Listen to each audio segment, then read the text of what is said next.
لیکن اللہ نے فرمایا تمہارا دل چاہے تو ہونا چاہتی ہیں۔ پھر اللہ نے کیا کیا؟ اللہ نے فرمایا، اب قرآن مجید کہتا ہے وَرَفَعْنَا فَوْقَهُمُ الطُّورَ، پھر ہم نے کوہ طور کو اٹھایا اور اٹھا کے ان کے سروں پر رکھا، قریب کر دیا اور فرمایا خذوہ ہو، پکڑو۔ تمہاری جرأت کیسے ہے کہ تم تورات کو نہیں پکڑتے؟ اگر نہیں پکڑو گے تو ہم تمہارا نام و نشان مٹا دیں۔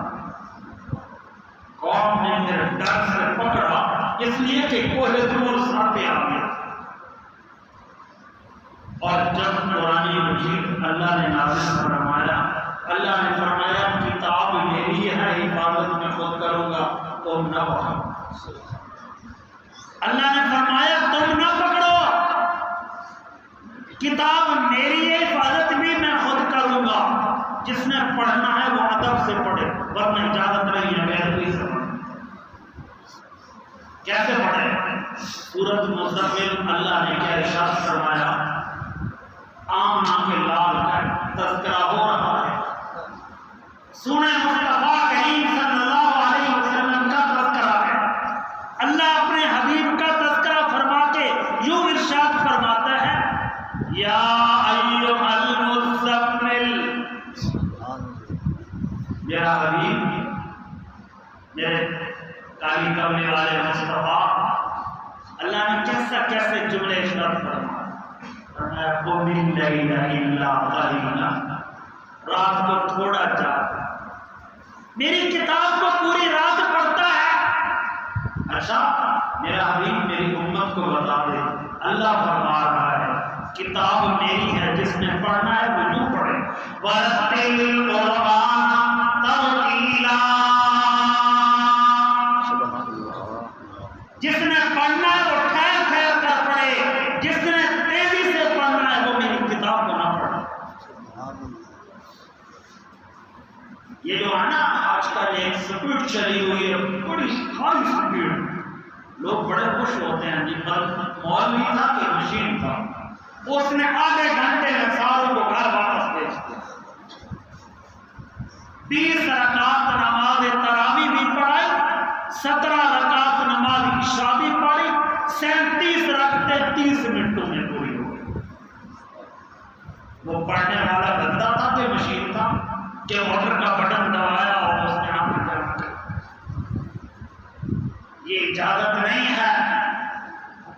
پچھلے سال میں ماہ مقدس رمضان المبارک میں مسجد نبی کے اندر جو گیٹ نمبر 7 ہے، اس کے سامنے باہر نکلو تو مسجد غمامہ ہے،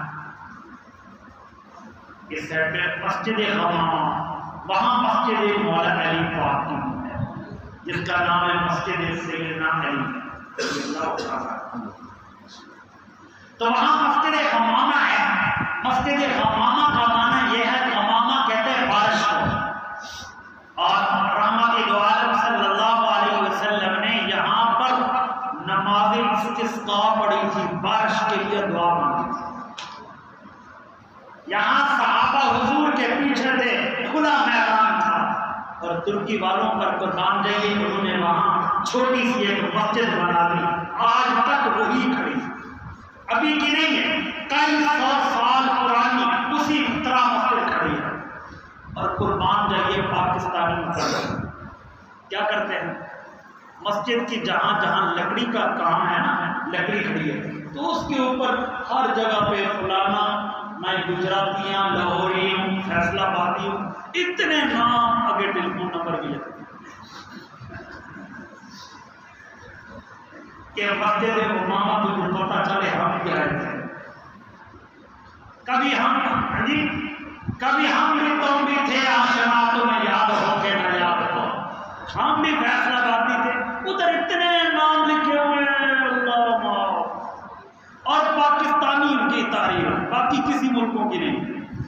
کوئی آیا ہے تو کیا ہو گیا، آیا ہے مسجد غمامہ میں جا، وہاں ظہر کی نماز کے لیے ڈھونڈتی ہے، بس کسی ساتھی نے کہا نہیں عصر کے لیے بھی ڈھونڈتی ہے، 12 مہینے نہیں، ظہر کی نماز کے لیے کھلی ہوتی، باقی نمازوں کے لیے نہیں کھلی، باقی حرکت اس کو بڑا سارا تالا لگا دیتے ہیں، تالا لگا دیتے ہیں۔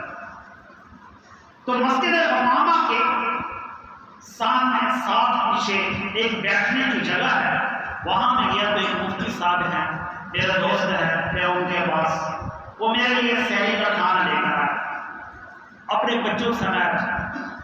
میں نے اس سے ایک بات پوچھی، میں نے کہا یار یہاں 2 امام ہوتے ہیں، 10 رکعت پڑھاتے ہیں، جب سے کورونا آیا پہلے 20 پڑھاتے تھے یا 10 پڑھاتے ہیں، 3 پاؤ پڑھتے ہیں، ہر روز 17-18 غلطیاں آتی ہیں، اتنی مرتبہ اتنی آ جاتی ہیں، 20 غلطی بھی آ جاتی ہے، بعض مشکل ہو جاتا ہے۔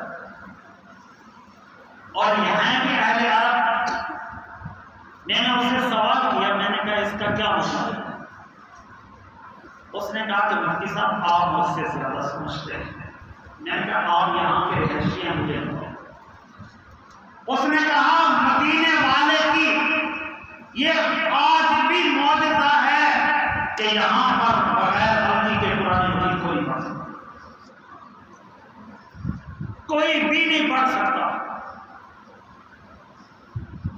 ایک قاری صاحب آیا تھا وہ بغیر غلطی کے پڑھنے کے لیے، اس کا نام تھا قاری سید سلمان المحسن، لیکن اس نے رو کے ایسا پڑھا کہ پیچھے ہر صف میں 2, 4, 10 افراد مر گئے، اور اس کی آواز کوئی نہیں برداشت کر سکتا، ایسی آواز تھی۔ اور یہ آل سعود کی حکومت تھی اس دور میں، نئی نئی ان کا جذبہ تھا، تو انہوں نے اس بیچارے کو پکڑ کر اندر بند کر دیا، تا حیات وہ اپنے گھر میں مرد رہا۔ اس کو آتے تھے حرم شریف میں مہینے کے بعد ایک بار ایک نماز پڑھنے دیتے، بس وہ بھی پڑھنے دیتے، پڑھانے نہیں، اور کسی سے ملاقات نہیں کرنے دیتے۔ وہ بیچارہ ایسے انداز میں دنیا سے چلا، اس کو نماز نہیں پڑھانی اور اس کو نماز پڑھنے بھی نہیں دی۔ مہینے میں ایک بار حرم میں مکہ میں لے جاتے تھے۔ اور کل ہر کسی پاس نیٹ ہے، یہ لگا کے دیکھیں، تو اس کا نام تھا قاری سید سلمان المحسن۔ اس زمانے کی بات ہے جب وہ ٹیپ ریکارڈ ہوتے تھے، وہ پرانے دور کی بات ہے، اس زمانے میں تو قاری سید سلمان المحسنی نے پڑھا، لیکن جب پڑھا تو مرنے والوں کی تعداد یہ تھی کہ لینے لگی ہوئی تھی جنازے میں، لوگ اس کا قرآن مجید سن کے بے ہوش ہو گئے، اس کے دل سے ایسی درد دل نکلتی تھی۔ اب اس سے پوچھا گیا کہ تجھے غلطی کیوں نہیں آئی؟ اس نے ایک بات کہی تھی، اس نے کہا اس لیے کہ جب میں قرآن مجید پڑھتا ہوں تو حضور کی تصویر سامنے، اس نے کہا بس اس کے بعد یہ مقام اس سے پہلے اور آج تک کسی کو نصیب، بس وہ ایک شخصیت تھا جو دنیا سے چلی، اس بیچارے کو نظر بند کر کے رکھا، تا حیات بیچارہ نظر بند رہا، دل آخر وہی دنیا سے گیا، اور اس نے تھوڑی زندگی پائی ہے، وہ لمبا چوڑا عرصہ نہیں، تھوڑا عرصہ 2-4 سال پھر دنیا سے گیا۔ اور قرآن مجید کو پڑھنے کے لیے ہمارے ساتھیوں کے ذہن ہوتا ہے کہ ایک سپیڈ والا کار اور بڑا اچھا پڑھا ہے، سپیڈ سے 10-15 منٹ لگے اور چلے گئے۔ ارے بابا اللہ کی قرآن کی ضرورت ہے۔ میں نے 3 سال کے بعد پڑھا، مجھے 3 سال موقع نہیں ملا پڑھانے کا۔ پچھلے سال گھر میں شریف ہے میں تھا، اور آپ کو اگلی بات بتاؤں کہ حافظ صاحب سے پوچھ لیں، جو بندہ قرآن مجید 100% یاد کر کے آئے، جب مصلی پہ کھڑا ہوتا ہے تو یہ ہوتا ہے وہ 50% یاد ہوتا ہے۔ اس مصلی پہ جب بندہ کھڑا ہوتا ہے پھر 100% نہیں ہوتا، 100 والا 50 بنتا ہے، 100% نہیں ہوتا، 90 نہیں ہوتا، اس لیے کہ اس مصلی پر بھی کھڑا ہونا ہے، نماز کے تمام تر قوانین بھی ذہن میں ہو، قرآن مجید کی ایک ایک آیت بھی ذہن میں ہو۔ اور پچھلے سال جو وہاں کا بڑا قاری ہے شیخ عبدالرحمان السدیس، ایک دن نماز پڑھا رہا تھا تو قاری صاحب نے 3 بار ان کو پیچھے بتایا۔ ہم تو جانتے ہیں کہ بھائی اس کو پیچھے ہوا کوئی بات نہیں، یہاں پر پیچھے بتا دو تو لوگ کہتے ہیں شاید یہ 3 بار اس کو غلطی آ رہی ہے، تو کیا ہے اس نے 3 بار پیچھے بتایا. قاری صاحب نے تھوڑا جلدی سے آگے شیخ سے کیا کہنے لگا. جب سلام دیا تو کہنے لگا کہ اللہ کا قرآن بھی تو بڑا کتاب ہے. رمضان المبارک میں رحمتوں کا نزول یہ بھی بڑا ہے. اللہ کی کتاب کو پڑھنا نماز تراویح میں یہ بھی بہت بڑا عمدہ سوال ہے. لیکن جو پیچھے ثابت تھا سخت قسم کا سختی والا معاملہ ہے یہ بھی بڑا ہے. یہ بھی معافی نہیں دیتا ذرہ کے برابر. کہیں تھوڑا سا تو صرف فوراً پیچھے لیتا ہے. اور اس نے کہا قرآن مجید بھی بڑا, تراویح بھی بڑا, اور رمضان المبارک کے برکات بھی بڑا, لیکن سامع کے برکات بھی بڑا. یہ بھی معافی نہیں دیتا ہو. اس لیے کہ اس نے فوراً کر کے پیچھے کر دینا, چار بھی پیچھے وہاں سے شروع کر دو. تو کیا ہے اللہ کی کتاب کو پڑھنے کا یہی حق ہے. اور میں نے الحمدللہ اس سے کوشش کی ہے ایک ایک لفظ اور ایک بندے کو سننا.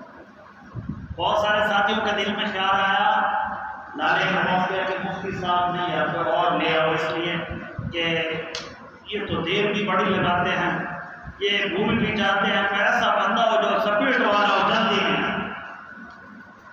لالے کے پاس میں پہنچ گئے تو لالے نے مجھ سے پوچھا. میں نے کہا شریعت میں ایسے ہے, باقی جیسا تمہارا جی چاہے پیچھے ہو جائے, یہ کون سا مسئلہ ہے؟ تو یہ کیا ہے قرآن مجید کو الحمدللہ میں نے ایک ایک زبان اور پھر واضح کرتے پڑھی ہے, پوری کوشش سے پڑھا ہے, اور آخری دن تک میں نے برابر پڑھا ہے, پوری آواز کے ساتھ پڑھا ہے, کوشش کی ہے. حد البصا کہ میرے سے کوئی زبر سے ایسی نہ رہ جائے جو پیچھے والے کو پتہ نہ چلے. اور آپ کو بتاؤں یہ ہے قرآن مجید کا معجزہ کہ پڑھنے والا پڑھے صحیح, پیچھے والے کے جسم پر تھکاوٹ نہ. اگر صحیح پڑھو گے چاہے کتنا ہی ٹائم لگے, اور میرا ابتدا کا امتحان ٹائم برابر لگا ہے, کبھی کبھی نہیں. جتنا پڑھا ہے اتنا ہی ٹائم لگا ہے. یہ نہیں ہے کہ میں نے کہ بگا دیا, ایسے پڑھا کہ قرآن مجید کو آنے جانا کر دیا. یہ شریعت میں جائز ہے.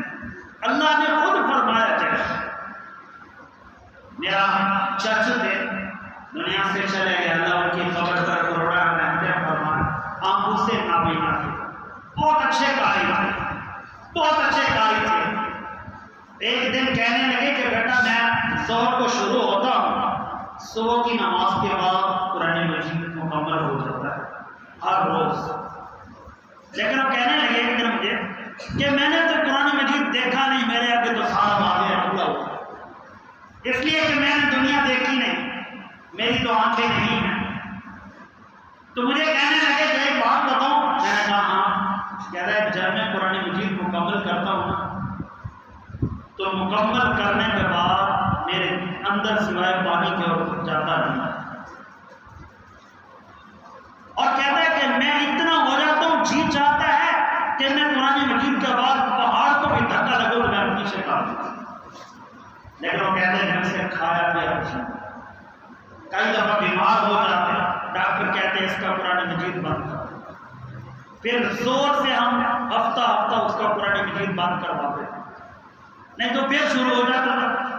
اور کوئی کام تھا نہیں, بس زور کی نماز پڑھی شروع ہو گیا صبح فجر کے بعد. کہتا ٹھہر جاؤ آج نماز کے بعد ختم قرآن ہوگا, بیٹھ جاؤ. لوگ بیٹھ جاتے ہیں, پھر خود ہی مٹھائی تقسیم کرتے ہیں. ہر روز کوئی نہ کوئی ان کو کچھ نہ کچھ دے جاتا تھا. پھر ہر روز بھی اپنی مٹھائی تقسیم کرتے ہیں. چلو آج ختم قرآن میں مٹھائی تقسیم ہو گئی. یہ کیا ہے قرآن مجید کا ایک معجزہ ہے. اللہ کی کتاب کو پڑھو, اللہ کی کتاب کو پڑھنے کا حق یہ ہے اس انداز میں پڑھو کہ پڑھنے کے بعد اللہ راضی ہو جائے. اور میں اس دفعہ جب رمضان مبارک کی ابتدا ہوئی تو میں بڑا پریشان ہوا. میں نے کہا اس سال حرمین شریفہ نہیں گیا اور گاڑی بھی بڑی دل سے. میں نے اللہ تعالیٰ سے دعا کر رہا تھا کہ میں نے یا اللہ صاحب قرآن مجید پڑھنے کا موقع دیا ہے, رب کریم میری نجات ہے میری کہ اختتام کے بعد جب میرے قرآن مجید کا اختتام ہو اس دن میں مدینے کا سفر تیاری کرتے ہیں. اور آج الحمدللہ مسلم صاحب نے بتاتا نہ تو میں نہ بتاؤں. انہوں نے بتا دیا ہے, میں نے ان کو بتایا, انہوں نے آگے بتا دیا. نہ بتاتے میں نہ بتاتا. تو انہوں نے بتا دیا کہ اس لیے آج اختتام ہوا اور آج اللہ نے دعا قبول کر لی ہے اور میں مدینے کے لیے انشاءاللہ عید کے بعد روانہ. سبحان اللہ. نعرہ تکبیر, نعرہ رسالت, نعرہ رسالت, نعرہ رسالت, تاجدار ختم نبوت, تاجدار ختم نبوت, تاجدار ختم نبوت. آج مدینہ طیبہ میں ایک بات یاد آئی ہے. ایک ولی اللہ مدینہ طیبہ سے تشریف لایا تو انہوں نے آخر طلباء کو قرآن مجید پڑھایا, ایک تفسیر, اور فرمایا کہ جمعے والے دن سورۃ کہف پڑھیں. طالب علموں سے فرمایا سورۃ کہف پڑھیں, تو طالب علموں نے کہا ٹھیک ہے. جب وہ دوسرے دن آئے تو پوچھا کس کس نے سورۃ کہف پڑھی ہے, ایمانداری سے بتاؤ. قرآن مجید صاحب کے آگے پڑھے تھے, قرآن مجید رکھا ہوا تھا تو سارے ساتھی تفسیر دیکھنے کے لیے پڑھے. تو انہوں نے جن طالب علموں نے کہا کہ ہم نے پڑھا ہے, کچھ نے کہا نہیں پڑھا, تو فرمانے لگے جنہوں نے پڑھا ہے کھڑے ہو جائے. جب وہ کھڑے ہو گئے تو انہوں نے اگلا جملہ فرمایا, یاد رکھو مزدور کو مزدوری فوراً ہی ملتی ہے. جن جن لوگوں نے پڑھا ہے میں نے ان کے لیے رات دعا کی ہے کہ یا اللہ جو جو پڑھے میں ان کا جا کر سلام مدینے پہنچا. مجھے نام لکھ دو. انہوں نے نام لکھا تو چند دن کے بعد مدینہ طیبہ پہنچے. وہاں سے انہوں نے پیغام بھیجا کہ طالب علموں سے بتا دو میں نے تمہارے ساتھ وعدہ کیا تھا, تم نے میری بات کو مانا, اللہ کا قرآن پڑھا اور میں نے اس وعدے کو نبھایا, تمہارا سلام مدینے والے کو. اور انشاءاللہ اس برکت رات کے موقع پہ میں آپ تمام احباب سے یہی التماس کروں گا کہ قرآن مجید کو پڑھو اور اچھے انداز سے پڑھو. جب قرآن مجید پڑھو ادب سے پڑھو, انشاءاللہ اس کے بعد مدینہ کی زیارت ہو جائے گی. یہ کبھی ہو نہیں سکتا کہ نام ہمارے اندر کمی ہو سکتی ہے, وہاں کے سفر میں کوئی رکاوٹ نہیں.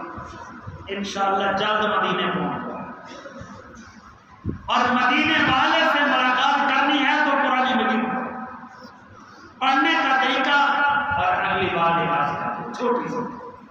یہ جو موبائل پر پڑھا جاتا ہے گناہ نہیں, گناہ نہیں ہے. قرآن مجید موبائل پر پڑھنا کوئی گناہ نہیں ہے. قرآن مجید کو موبائل پر پڑھنے سے پڑھنے کا ضرور ثواب ملے, پورا ملے گا سب بات. لیکن جو قرآن مجید کو سینے سے لگانا ہے, جو کلام مقدس کو اپنے ہاتھوں سے پکڑنا ہے, جو آنکھوں سے لگانا ہے اور منہ سے بوسہ دینا ہے, جو ماتھے پہ رکھنا ہے, سینے سے لگانا ہے, یہ موبائل لگانے سے ثواب نہیں ملے. موبائل کو سینے سے لگانے سے یا آنکھوں یا کانوں پہ یا سر پہ لگانے سے ثواب نہیں ملے. قرآن مجید پڑھنے کا پورا ثواب, لیکن جو قرآن مجید کو پکڑنے کا اور سینے سے لگانے کا اس کتاب کو ثواب ملتا ہے وہ موبائل سے نہیں ملتا. ارے بابا باہر پھرو, وہاں بے شک اپنی موبائل سے پڑھو, لیکن جب مسجد میں آ جاؤ تو ایسا نہ ہو. اور آج الحمدللہ ایک قرآن مجید کا ختم میرا یہاں ہو گیا تراویح میں, اور ایک قرآن مجید میں نے کھڑ کے پڑھا ہے اس رمضان المبارک اپنے گھر میں, اور 5 قرآن مجید میں اس کے علاوہ پڑھے ہیں جو کھڑے ہونے کے بغیر ہوتا ہے. تو میرے آج 7واں ختم شروع ہوا ہے. اس ماہ مقدس میں میرا 7واں ختم شریف ہوا ہے. دعا کریں اللہ تعالیٰ ہمیشہ کے لیے قبول کرے. اور اور دعا کریں کہ جب میں ختم ہوا اس کے بعد فوراً مدینہ